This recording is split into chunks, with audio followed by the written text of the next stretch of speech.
खुलुमबाय गाइस बिराद सिरियास खोथा भिडिअखौ जोबजासिम नायनांगोन नोंथांमोना hello everyone one second welcome back to the channel दिनैनि गोदान भिडिअ नोंथांमोन बयखौबो गोसो गोथारै बरायदों लोगोसे आसा खालामो इसोरनि अननायाव नोंथांमोन बयबो मोजां दं स' खोथाया जाहैबाय बे गसाइगावनि जिखिनि टाउनाव बुग्लुंनाय जाथाय बे जाथायखौ लानानै राजु नार्जारी सार UPPL नि सेन्ट्रेल कमिटिनि GS गाहाय नेहाथारि बिथां सारा गुबुन गोहोआ माने गुबुन दोलोआ सो बावहाय बुग्लुंहैदों होननाय खोथाखौ बिथाङा डाइरेक्टलि नङाबाबो इनडाइरेक्टलि इंगित होनानै बुंदों। गुबुन दोलो बा गुबुन पावार होनोब्ला डाइरेक्ट BPF खौ थांखिनाय जायो खारन बावहाय बिसोरो BJP जों एलायन्स BJP खौ मालाबाबो होनखानाय नङा।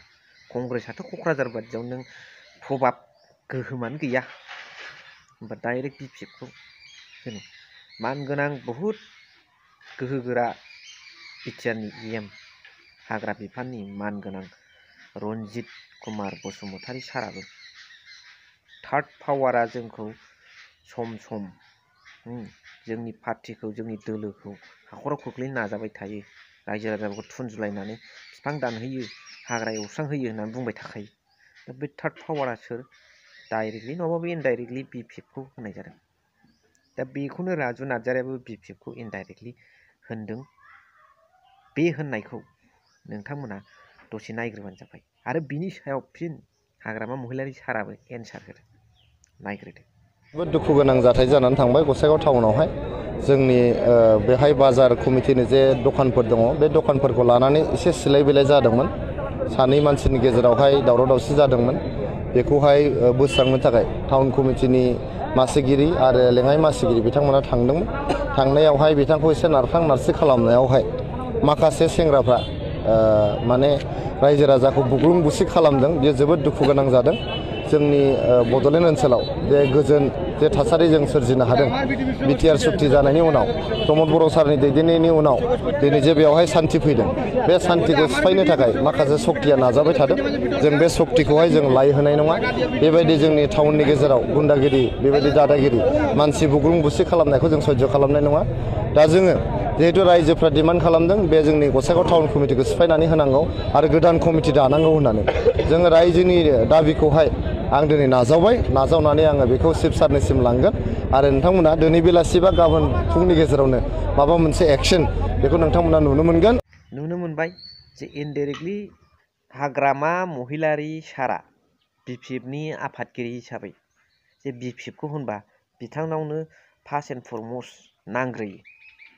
दा नांनाय हिसाबै बिथाङा जे UPPL दोलोआ दिनै गथनाखौ गावसोर खालामबाय प्रफुल्ल इस्लारियालाय सोर चेयारमेन बे मिउनिसिपाल बर्डनि गसाइगावनि दा बियो सोरनि थ्रुयै जेरैहाय प्रतिभा मेडाममोन जादों नङा होमबा क'क्राझाराव थिग बेबादिनो दा बिसिनिफ्रायनो जाखानाय दा बेवहाय नों BPF खौ फुनला हरबा जायाना दा बेखायनो बिनि सायाव मा होखो हाग्रामा महिलारी सारा बेखौ नायग्रोदो। গোসাইগাঁও যিটো ঘটনা হৈছে কালি এই ঘটনা গোসাইগাঁৱৰ ঘটনাটোতো এইটো UPPLৰ গুণ্ডামি এইটোতো ধৰিছে বোলে চেয়াৰমেনক জেলত পঠাব লাগে সেইটোতো বেআইনী হৈছে মুঠতে দাদাগিৰিটো কমা নাই এতিয়াও বেছি হৈ আছে UPPLৰ। दा साननो थाङोब्ला एक्सुअलि बे गुन्दा बाहायनाय गुन्दाफ्रा सोरनि मानसिमार गोनो गोथो आंबो गोनो गोथो नोंसोर गाइस नोंथांमोनाबो आंनि BB ब्लग फेमिलि नोंथांमोनाबो गोनो गोथो रायजो राजाफ्राबो गोनो गोथो बर्थमान नैबे समावहाय सान्थि सुक्ति जाखांनायनि उनाव BTR गभर्नमेन्ट जानायाव सोरनि पार्टिनिफ्राय दा बर्थमान गभर्नमेन्ट सालायदों आरो सोरनि दोलोनिफ्राय मिउनिसिपाल बर्डनि चेयारमेन जायो भाइस चेयारमेन जायो सोरनि दोलोआ दा पावाराव दं आरो सोर दा पावारखौ बाहायनो हायो सोर दा गुन्दाखौ बाहायनो हायो ओरैनो मिथिखायो। दा बेखौ लानानैनो दिनै जाबादि राजु नार्जारिया गुबुनखौ फुनला हरनाय रायज्लायदों दा बियो गावनो माखासे खोथा रायज्लायनायाव गाब्र'हैनाय खोथाखौ नोंथांमोना आं खिन्थानो थांगासिनो दं दसे उनाव बिनि सिगां नै मोनसे खोथाखौ आङो रायज्लायग्रोनो सानदों। पुलिस बिफाना हमनो मोनबायबा सेबबानो मोनबाय बिथांमोना सोरनि मानसि बेखौथ' सोराङाव लाबोनांगोन गुबुनखौल' बुंबाय थाबा जानाय नङा। दा राजु नार्जारी सारा गाव मा बुंफ्लांनानै लाखो नैबे खोथाखौ नोंथांमोना नायबावदो। मैयानि जे गसाइगाव टाउननि बुग्लुं बुसिनि जाथाय बियो जोबोद दुखु गोनां जाथाय। जों बयबो दुखु मोनदों। सानै दखानदारनि गेजेराव माबा दावराव दावसि दङमोन। हाखौ लानानै सेलायनाय दंमोन बा दखानखौ लानानै सेलायनाय दंमोन। दा बेखौहाय समाधान खालामनो थांनायाव भाइस चेयारमेन बिसोर थांदोंमोन। थांनायाव बै दखानदारफ्रा जोंनि चेयारमेन आरो भाइस चेयारमेनखौ एसे गाग्लोबनो नागिरनायावहाय माखासे लाइमोनफ्रा फैनानै बे चेयारमेनफोरखौहाय बासायनो थांनायाव गोबां माने दखानदारफोरखौहाय बुग्लुं बुसि खालामनो गोनां जादों। दा बुग्लुं बुसि खालामनाया जोबोद दुखु गोनां जादों। माखासे हस्पिटालाइजबो जानो गोनां जादों, सिकित्सा लानो गोनां जादों। बे जोबोद दुखु गोनां जादों। दा बेवहाय रायजो राजाफ्रा FIR होबाय, थानायाव केस होबाय। बेनि गेजेराव 6 जनखौ हमनाय जाबाय, एरेस्ट खालामनाय जाबाय। माखासे जायफोर दंबावो लाइमोनफोर बुग्लुं बुसियाव जड़ित जानाय बिथांमोनाबो आयेननि सिङाव फैनानै न्याय जोङो पाब्लिकनो होनो थाखाय जों नाजागासिनो दं। क्लियार पिक्सारा गावनो होनबाय, गुबुनखौ फुनला हरबाय।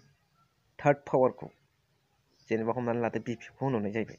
UPPLनि दैदेनगिरि नालाय राजु नार्जारि सारा। दा नैबे खोथायाव बिथाङा बुंफिनबाय, चेयारमेन भाइस चेयारमेन दखानदारिफ्रा माने गावजों गाव एसे माबा मोनसे जादोंमोन। बेवहाय चेयारमेन आरो भाइस चेयारमेन मिउनिसिपाल बर्डनि गसाइगावनि टाउन कमिटिनि दा बेवहाय फैनानै बिसोरजों एसे सल्भ खालामनो नागिरदोंमोन होननानै बिथाङा खिन्थाना होबाय।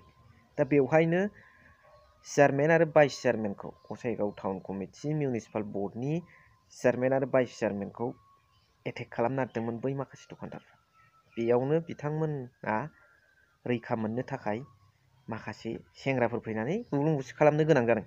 बुग्लुं बुसि खालामनो गोनां जादों। बाथ्राया मा? रहस्यआ मा? ओरैनो गुन्दाखौ फै होननानै लेंहरलाबायबाबो जायो नामा? गावबागाव थाखायो फिसिनाय। सिखार लादोब्रा। राजनितिकआव बिदि फिसिनानै दोननायाबो थाखायो। जेबो नङा। होनदो पइन्टसा ओंखारलांफ्लांबाय, सिखार लाया। बासायनो गोनां जादों नालाय गोनां जादों। गावबागावनि दोलोनि सेंग्राफोरखौ लेंहरनानैथ' बुग्लुं होनांगोन नों बासायनो थाखाय। बेफोरबो खोथा। दा बेवहाय आरजाथारै सान्थि गायसननायाव जों बिदि नङा, गुबुनासो होनबाय थानायासो बिराद दुखु। दा दिनै आं मोनसे खोथाखौ आङो सानदों। जों सान्थि गायसनग्रासो, गुबुनासो दावराव खालामग्रा, BPF दोलोआसो दावराव खालामग्रा, बेफोरबायदि होननायाव बिराद जोंनि गेजेराव खौसेथि गैथारै बादि नुयो। बे समा खौसे जानायनिसो सम। आरो दिनै मानो चेयारमेन भाइस चेयारमेन बिथांमोना मानो दखानदारिफोरजों एटेक खालामजानो नागिरनांगौ गसाइगाव बादियाव? आरो दिनै बाङालि बिथांमोना मानो बर' होनो मोना? बर' जानायनिफ्रायनो दावराव जागासिनो होननो मोननांगौ। बे गसाइगाव बादि ओनसोला सोरनि? माब्लानिफ्राय बेसे गोबावनिफ्राय बबेनि बाङालिफोर? थानांगोन ना? मिलायनानै थागोन। मोननांगौबा सिस्टेमजों मोनहैगोन नोंसिनाबो। जानो मोना होननाय बेबादि खोथाखौ खोनासंनो मोना। जायखि बाङालिनि आफादफ्रा होनो ना मायो होनथों, जेबो नङा। बर'आनो जानांगौ, जाथारनांगौ। बेनो। मा सानो नोंथांमोना कमेन्टनि गेजेरजों फोरमायहर। स' थेंक इउ फर वाचिं।